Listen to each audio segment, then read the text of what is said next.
បាទអនុញ្ញាតលំអោនកាយគោរពពុកម៉ែបងប្អូនតាយាយទាំងអស់គ្នាបន្ទាប់ពីខ្ញុំបានបាត់មុខអស់មួយរយៈតើពុកម៉ែបងប្អូនមាននឹកដល់សំឡេងរបស់ខ្ញុំដែរឬទេបើសិនជានឹកថ្ងៃនេះខ្ញុំនឹងដំណើររឿងមួយគឺបានមកពីបងប្រុសម្នាក់អញ្ចឹងណាដែលគាត់ឲ្យតាមលេខទូរស័ព្ទផ្ទាល់គាត់តែមកប្រាប់ខ្ញុំអញ្ចឹងនេះរឿងចាំម៉ែក្មេកបង្រៀនបងប្អូនតែគាត់មិនឲ្យខ្ញុំប្រាប់ឈ្មោះចំទេអញ្ចឹងខ្ញុំសូមដាក់ឈ្មោះឲ្យគាត់ហ្មងទៅអញ្ចឹងគាត់ឈ្មោះថាបងធីដែលបានទំនាក់ទំនងតាមទូរស័ព្ទរបស់ខ្ញុំគាត់បានឆ្ងល់អញ្ចឹងណាបងប្អូនគាត់ឆ្ងល់ថាខ្ញុំមករយៈនេះរវល់ទៅណាម្លេចក៏មិនបានចេញរឿងឲ្យពុកម៉ែបងប្អូនស្ដាប់អញ្ចឹងហើយក៏ស្ងាត់ម្លេះអញ្ចឹងថ្ងៃនេះក៏ខ្ញុំដំណើរឲ្យបងប្អូនចោះព្រោះខ្ញុំទំនេរពីការងារដែរហើយបន្ទាប់ពីចូលឆ្នាំរួចតើពុកម៉ែបងប្អូនមានការសុខសប្បាយដែរឬទេអញ្ចឹងកុំឲ្យខាតពេលវេលាយូរយើងនិយាយរឿងហ្នឹងតែម្ដងទៅអញ្ចឹងបងធីគាត់បានប្រាប់ខ្ញុំថាថ្ងៃមួយហ្នឹងគាត់ទៅស្រុកហើយស្រាប់តែប្អូនប្រុសម្នាក់ហ្នឹងគាត់គឺជាកូនប្រសាររបស់អ៊ំស្រីរបស់គាត់ហ្នឹងដែលអ៊ំស្រីរបស់បងធីហ្នឹងគឺគាត់បានប្រាប់ថាគឺគាត់មិនចេះអីទេគឺគុំតែបានម៉ែក្មេកបង្រៀនខំអីមិនដឹងជាយ៉ាងម៉េចយ៉ាងម៉ាទេព្រោះគាត់គឺជាក្មេងកំឡោះអាយុត្រឹមតែ20ឆ្នាំទេមិនទាន់ចេះអ្វីសោះអញ្ចឹងមុននឹងចូលទៅស្ដាប់វីដេអូនេះពេញក៏សូមឲ្យបងប្អូនជួយចុច like ចុច comment ចុច subscribe ម្នាក់មួយផងដើម្បីទទួលបាននៅវីដេអូជារៀងប្រចាំថ្ងៃណាបងប្អូនតោះអញ្ចឹងយើងចូលទៅស្ដាប់សាច់រឿងហ្នឹងតែម្ដងទៅមានបរិសម្នាក់រស់នៅឯខេត្តកំពង់ស្ពឺគឺគាត់បាននារីម្នាក់ធ្វើជាប្រពន្ធទើបតែនឹងការរួចបន្ទាប់ពីការហើយនៅយប់មួយដែលគឺជាយប់ផ្សំដំណេកគឺគាត់មិនចេះធ្វើអ្វីនោះទេហើយចំណែកឯប្រពន្ធរបស់គាត់ក៏នៅក្មេងទៀតគឺមិនទាន់យល់ការអារឿងខាងលើនឹងទេគឺចេះតែអេអុញអង្គុយមើលមុខគ្នាឡើងមកយប់ទល់ភ្លឺគឺមិនធ្វើអ្វីសោះលុះដល់ព្រឹកឡើងស្រាប់តែម្ដាយក្មេកគាត់ឃើញទឹកមុខរបស់ប្អូនប្រុសដែលទៅការហើយហ្នឹងគឺមានទឹកមុខឡើងខ្មៅភ្នែកហ្នឹងគឺខ្មៅដូចជាមនុស្សមិនទាន់បានសម្រាកនៅយប់មិញអញ្ចឹងហើយពេលនោះម៉ែក្មេកគាត់ក៏លាន់មកថាយប់មិញធ្វើអីខ្លះទេដឹងបានប៉ុន្មានទេមុខឡើងស្អាប់ហើយនឹងភ្នែកឡើងខ្មៅអ្នកទាំងពីរធ្វើអីខ្លះយប់មិញដៃក្មេកសួរអញ្ចឹងទៀតណាពេលនោះបរោះជាកូនប្រសាក៏បាននិយាយប្រាប់ទៅកាន់ម៉ែក្មេកថាគឺយប់មិញគឺខ្ញុំមិនបានធ្វើអីទេម៉ែគឺខ្ញុំអង្គុយសម្លឹងមើលមុខគ្នាទៅវិញទៅមកទេដោយសារតែខ្ញុំមិនទាន់យល់អារឿងអីហ្នឹងតតែសោះពេលនោះម៉ែក្មេករបស់គាត់ក៏គក់ដៃនៅលើទ្រូងឬសូដឹបអញ្ចឹងបងប្អូនដឹបចំកូនភាសាអញលេងហ៎អញ្ចឹងឯកាធ្វើអីបើអត់ទាន់ចេះផងតែមិនអីទេបើសិនជាការហើយអីចូលមកក្នុងគ្រួសាររបស់ម៉ែហើយចាំម៉ែបង្រៀនព្រោះម៉ែក្មេករបស់គាត់គឺជាមេម៉ាយផងណាមួយប្តីស្លាប់អស់ចំនួន1ឆ្នាំទេអញ្ចឹងគាត់នៅសល់តិចនិចច្រើនសម្រាប់ប្រាប់នៅកូនប្រសាររបស់គាត់ឲ្យចេះមើលឬក៏ចេះរឿងនៅលើក្រែហ្នឹងលុះដល់យប់ស្អែកម៉ែក្មេករបស់ខ្លួនក៏ចាប់ផ្ដើមឲ្យខ្លួនហ្នឹងមកបន្ទប់ហើយក៏រៀបចំធ្វើអ្វីទៅគាត់បង្រៀនពីតិចនិចអស់មួយសន្ទុះ កូនប្រសារបស់គាត់ក៏ចាប់ផ្ដើមមានអារម្មណ៍ថាស្និទ្ធស្នាលជាមួយនឹងម៉ែក្មេកយ៉ាងខ្លាំងដូចជាប្តីប្រពន្ធអញ្ចឹងតែគាត់គិត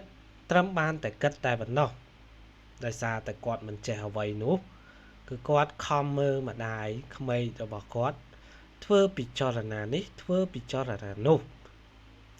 ម៉ែក្មេករបស់គាត់គឺមិនចេះអៀនខ្មាស់នោះទេដោយសារតែគាត់មានកូនចំនួន5នាក់ហើយនោះគឺគាត់មិនខ្មាស់អីទៀតទេអញ្ចឹងពេលដែលកូនប្រសាមើលរួចហើយឃើញថាគាត់ចាប់ផ្ដើមចាប់បានហើយគាត់ក៏និយាយប្រាប់ម៉ែក្មេករបស់គាត់ថាមិនអីទេម៉ែអញ្ចឹង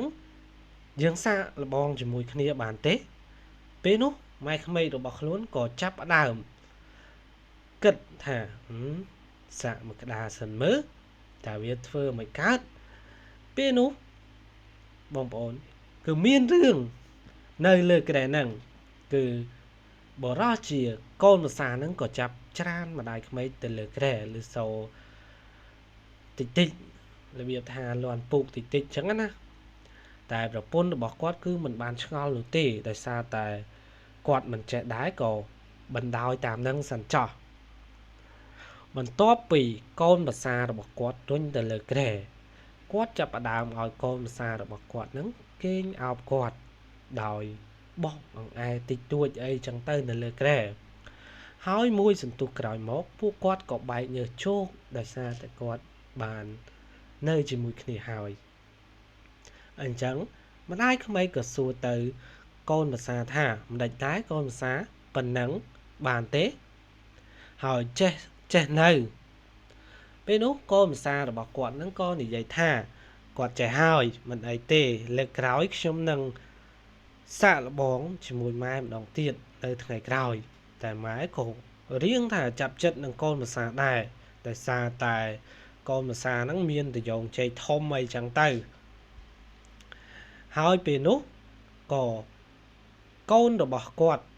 ក៏ចាប់ផ្ដើមមកត្រូវជាប្រពន្ធរបស់កូនប្រសាគាត់ហ្នឹងក៏ចាប់ផ្ដើមមកគោទ្វារហើយសួរទៅអ្នកទាំងពីរថាមិនដេចហើយចេះហើយឬនៅបើសិនជាចេះក៏ចូលមកបង្រៀនខ្ញុំផងយប៉ែនេះការជាមួយប្តីហើយអត់ចេះដូចគ្នាបងប្អូនរបៀបថាអត់ចេះអារឿងហ្នឹងហ្មង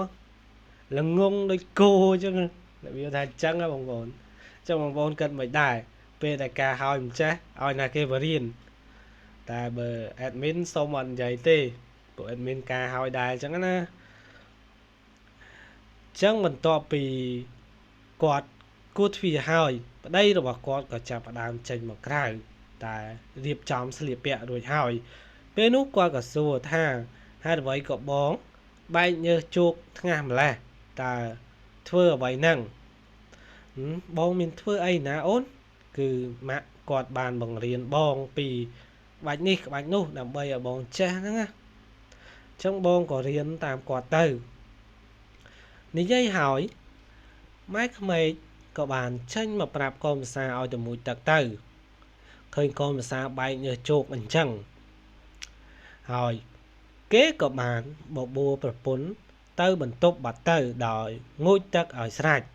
ហើយចាំសាកល្បងជាមួយនឹងប្រពន្ធម្ដងព្រោះណាមួយប្រពន្ធរបស់ខ្លួនគឺនៅអូឡាស៊ីនណា original ទៅបកពីកេះចឹងទៅនាងតុំតែអាយុ20ឆ្នាំតាណាប្តីដែរទេបន្ទាប់ពីគាត់បានមួយទឹករួចរាល់ហើយគាត់ក៏ឲ្យ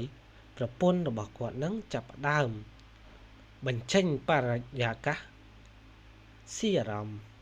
ដោយគេធ្វើអីរៀងខ្លួននៅលើក្រែហ្នឹងស្រេចតែគេទៅព្រោះគេបានការជាមួយគ្នាហើយបន្ទាប់ពីរួចរាល់ប្រពន្ធរបស់គាត់ក៏និយាយថាបងពិតជាខ្លាំងមែនអូនសុំសរសើរអូនយកបងធ្វើជាប្តីពិតជាមិនខុសបំណងឡើយអញ្ចឹងហើយពួកគេក៏បានរួមរស់នៅជាមួយគ្នាដល់ចាស់កោងខ្នងបាត់ទៅអញ្ចឹងបងប្អូនរឿងនេះគឺរបៀបថារឿងខ្លីទេដោយសារតែបងធីគាត់បានប្រាប់ខ្ញុំតែប៉ុណ្ណឹងគាត់